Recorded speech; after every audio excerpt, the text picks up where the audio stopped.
Sau đây là phần chúng tôi được gặp gỡ thượng nghị sĩ Dick Black. Today, we're very lucky to see the state senator, the Vietnam veteran, Mr. Dick Black. He's one of the very young officer back during the Vietnam War. Very nice to see you again, sir. Well, it's very nice to see you. I'm Senator Dick Black, and yes, I was in Vietnam from 66 to 67, and I fought with the 1st Marine Regiment, and I also flew helicopters with the Ugly Angels, and I flew many Vietnamese soldiers from the Republic of Vietnam into battle. And then when I was on the ground, I fought side by side, shoulder to shoulder with the popular forces, who were like the National Guard for the Republic of Vietnam. They were very courageous. They were wonderful soldiers, and I was very proud to have them as my friends. And I have had one who was shot not 10 feet away from me, shot in the hip. So they were very brave. They never flinched. They were the best soldiers you ever could find. So I have tremendous admiration for the Republic of Vietnam. It was a great country, and the people were courageous, and they were fighting against absolute tyranny. And if you look at what happened after the war, the communists set up concentration camps, and a third of all of the people who were sent to the concentration camps died there. So it was brutal. It was very much like the Holocaust. And then people in South Vietnam, they were promised a people's paradise. The communists were going to bring the people's paradise.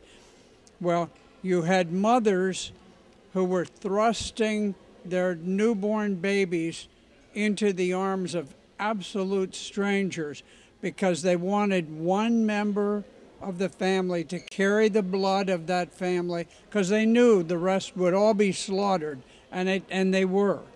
And so then for the next 10 years, people in Vietnam, the South Vietnamese, were fleeing into the South China Sea, hundreds of thousands of people, and they would just go out into the vastness of the ocean in small boats. And, people don't flee from the people's paradise. The people's paradise was a horror. It was a horror chamber. It was a torture chamber for people of South Vietnam. But we were fortunate, and we brought over many South Vietnamese in 1975, as many as we could, and they settled in places like Washington, like San Diego, California, and they are among the finest immigrants we have ever had in our history. They have the highest rate of naturalization. In other words, they become citizens at a higher rate than any other immigrant group. They have very, very low crime rate, very low welfare rate. They're the best citizens we could have. The picture and the story you just mentioned about, that's 45 years ago, almost 45 years ago. And this year, and the coming year, the election very important. Yes. Because the Vietnam, we are the people escape from the communism. Yes. Escape from the country occupied by socialism. And this election, there's something, I just mentioned it, maybe came to United States, I talking about socialism. Yes. Now, do you want to say something about that important, about this election to the Vietnamese community, not even the state of Virginia, Commonwealth of Virginia, but I talk about whole United States of America? Yes. Well, it's important to recognize that the Democratic Party has a long history of association with the communists. They had it during the Vietnam War, but it went back before. It went back to the 40s.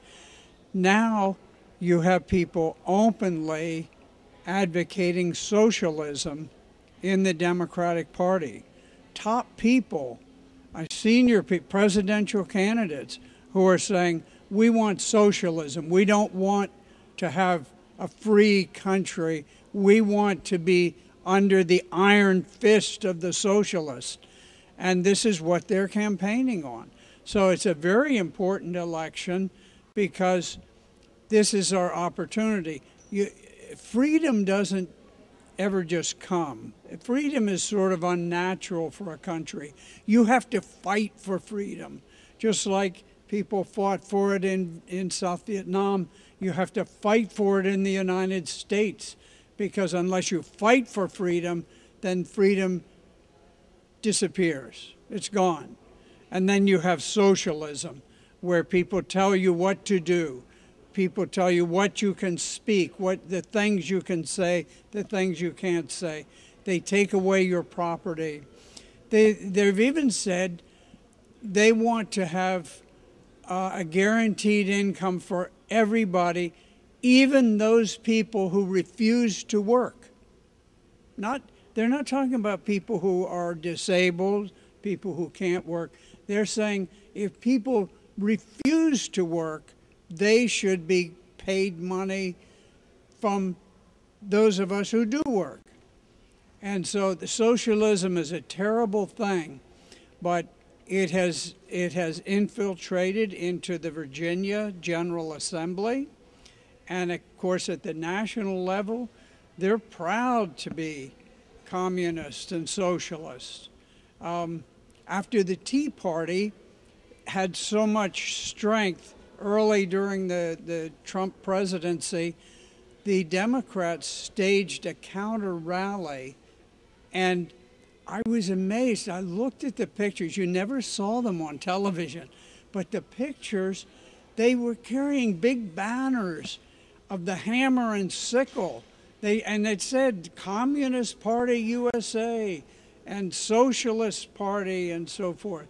So they are very heavily infiltrated by the communists and the socialists in the Democratic Party. That's who they are, and that's what we're fighting against. We want freedom. We want to preserve our freedom. The number of the Vietnamese community living in the northern of Virginia, I believe it one of the third or the fourth biggest in the United States. Yes. However, the people who go to vote, the number is still small. Do you have some word for the Vietnamese community in Northern Virginia? If they go to vote for the percentage, somehow may be very strong affected to the election in the locally, please. Yes, you know, so many elections in our country are very close. And the mayor of Leesburg in my district was elected by 5 votes. There was a supervisor in our county, and the reason he wasn't elected is he forgot to vote for himself. And so the votes are so close. You look at the national election with George Bush, that election was decided only in the state of Florida, and just by a handful, just a few hundred out of over 300 million votes. So if you are a member of a Vietnamese family, a family who fled from Vietnam, or maybe your grandparents or great-grandparents, you go down and vote, because it may be that your one vote determines the outcome of an election. And now this is an important year because we're doing redistricting. Every 10 years, the federal government holds a census. And they then, based on that census, all political subdivisions are redistricted for the following 10 years. And if the Democrats are in control, they will gerrymander very badly the districts. The Republicans do some things. If they're in power, they'll try to get an advantage. They don't gerrymander anything like Democrats do. So this year is especially important, and it will lead us up to the presidential election. So this election is very important. It'll give bragging rights to whichever party comes out on top, and then that helps one party or the other in next year's presidential elections, elections for U.S. Senate, and for Congress. Thank you so much to have you with us today. And again, we very appreciate and thanks so much for your service back in Vietnam 45 years ago. And we remember that. And well, thank you. I just want to say to everyone who ever served with the Republic of Vietnam, who was loyal to the Republic of Vietnam, who had parents or grandparents, I want you to know that you fought with such incredible heroism. The people were strong. They were united. You did not lose the war. The war was lost when all of your ammunition was cut off after the Democrats pushed Nixon out of office. And then they cut all of the ammunition. So there was nothing to fight with. So it's important that people with Vietnamese heritage understand that the Republic of Vietnam had won the war, and then it was deliberately stabbed in the back by the Democrat Party. And I will tell you that as long as I live, I will be loyal and faithful to the people of the Republic of Vietnam. I love you all. God bless you. Okay, thank you, Senator. Thank you. Yeah, thank you. Yeah. Kính thưa quý vị, một trong những người mà đã giúp đỡ cho cái đợt tị nạn của người Việt Nam tại Hoa Kỳ, ông là một trong những người đã ở trong Hội Thánh Tin Lành. Okay, ông Blackwell và gia đình ông đã hỗ trợ tích cực trong tất cả những cái chương trình tị nạn trong năm 1975. Thưa quý vị, hôm nay trong buổi mà vận động tranh cử cho Đảng Cộng Hòa, ông có mặt ở đây. We are so happy to have you with us for today, and we are the Vietnamese community in Northern Virginia. Wonderful.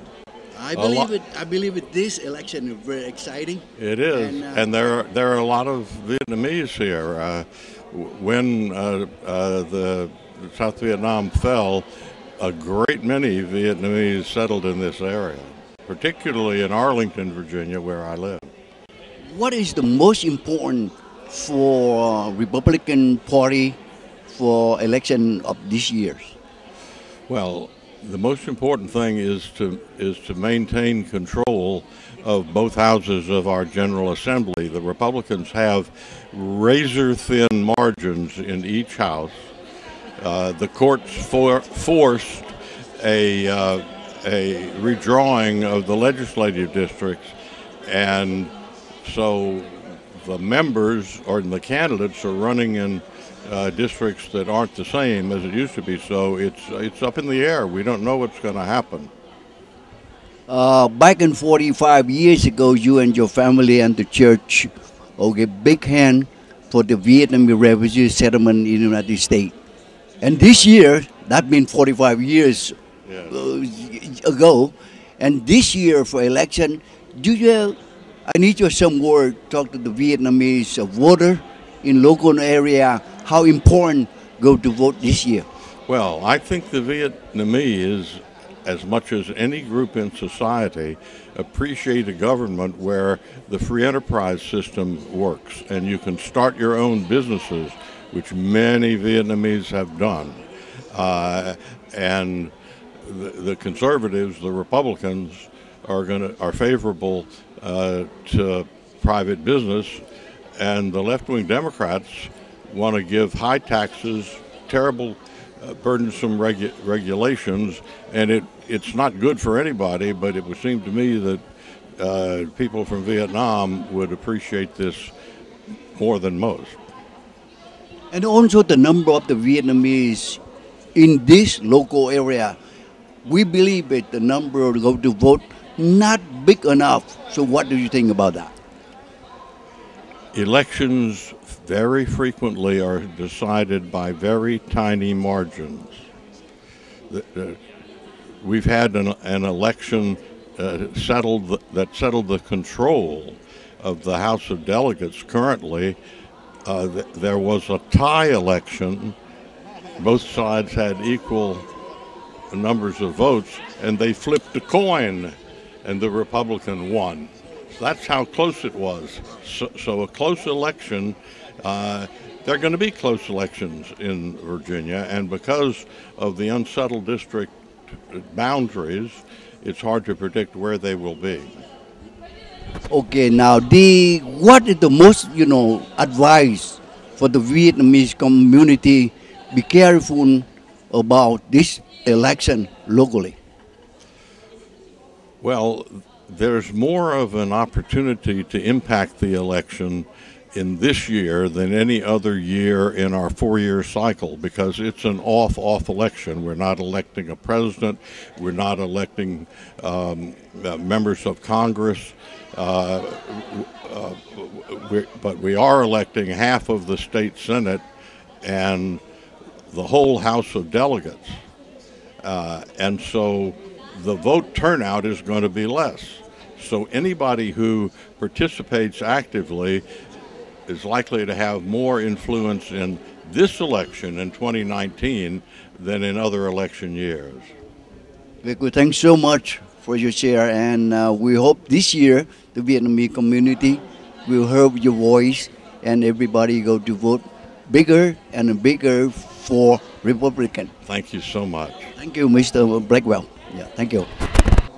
I have the brochure in my hand here. This election, you go to the school board. Yes. Okay. The reason you really want get into the school board this year election?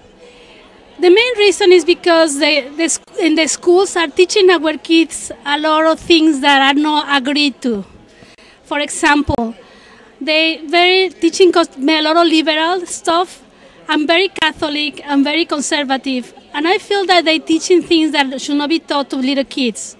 For example, they're teaching transgender when the kids are only 4 or 5 years old. And how you teach things about this kind of behaviors when they're so little? They also, in the part of history, these schools are not teaching the things that, conservative ideas and really things that will help our students be prepared. My son has a disability, and when I asked him for resources for my son, I couldn't find it. I want to run for the people that doesn't speak English, immigrants. They need to have a voice. So I want to be the voice of all these immigrants that they have needs and they cannot be solved for the board education. We do understand in this local area, it is very heavy mix. Yes. In this area here. Now, if you become the school board for this election, do you think you can change or something about the education system in the Fairfax County? I wanted to be focused especially in the achieving gap, meaning that all these Latinos are not learning English. They separate them, they isolate them. So I want to fight very hard to be sure that we teach in English, they've really been prepared to take normal classes. If I'm the only one to win, it's going to be very hard. So I hope so many of us can win, because for decades, the school board has been compound only for Democrats. So my goal is to see, I hope so I can have more votes, so I can fight for more people, improve the school. If you have a chance, talk to the voter in the local area, make something to the voter. They are listening to you right now. Yeah. So everybody that lives in Herton, Reston, in Vienna, vote for Laura. This is me. I'm an immigrant, Mexican-American, who wants to help all the community. It doesn't matter where are you coming from. I want all the kids to be successful. So vote for me on November 5th. My name is Laura Drain. Okay, thank you. Good luck for the election this year. Thank you Yeah, very thank much. you. Yeah.